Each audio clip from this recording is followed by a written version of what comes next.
அனைவருக்கும் கணித வணக்கம்.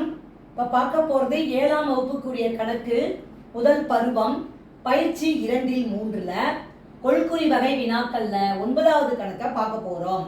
பரப்பளவு 140 சதுர சென்டிமீட்டரும் இடைப்பக்க அளவுகளின் கூடுதல் 10 சென்டிமீட்டரும் கொண்ட சரிவகத்தின் உயரம் என்ன அப்படின்னு சொல்லி கணக்கு கேட்கப்பட்டிருக்கேன். பரப்பளவு கொடுத்துருக்காங்க, இடைப்பக்க அளவுகள் ஏ பி ரெண்டு சேர்த்து அதனுடைய கூடுதல் 10 சென்டிமீட்டர் கொடுத்துருக்காங்க. இப்போ நம்ம உயரம் என்ன அப்படிங்கிறத கண்டுபிடிக்க போகிறோம். முதல்ல பாருங்க, சரிவகத்தின் பரப்பளவு எவ்வளோ கொடுத்துருக்காங்க? 140 சதுர சென்டிமீட்டர். அடுத்து பாருங்க, இடைப்பக்க அளவுகளின் கூடுதல் 10 சென்டிமீட்டர், அதாவது ஏவும் பியும் சேர்த்து 10 சென்டிமீட்டர் அவங்களே கொடுத்துட்டாங்க கூடுதல்னு போட்டு. அடுத்து இப்போ நம்ம உயரம் கண்டுபிடிக்க போகிறோம். ஃபர்ஸ்ட் நம்ம என்ன பண்ண போகிறோம்? அந்த ஃபார்முலாவில் தான் இந்த கணக்கை கண்டுபிடிச்சி ஹெச்சோட அளவை கண்டுபிடிக்க போகிறோம்.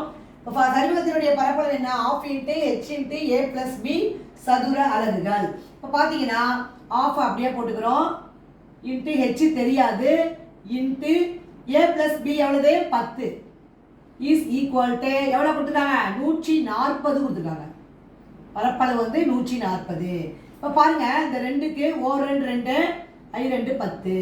அப்போ h × 5 ஈக்குவல் டு 140. நமக்கு என்ன தேவை? உயரம் h தேவை. h is equal to 140/5.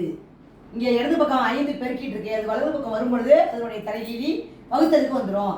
இப்போ 140யும் 5யும் சுருக்கினால் ஓர் 5 5, இங்கே 2 5 10, மிச்சம் 4 40, 8 5 40. அப்போ ஆன்சர் என்ன வந்திருக்கு? 28 சென்டிமீட்டர். உயரம் எவ்வளோ கிடைச்சிருக்கு?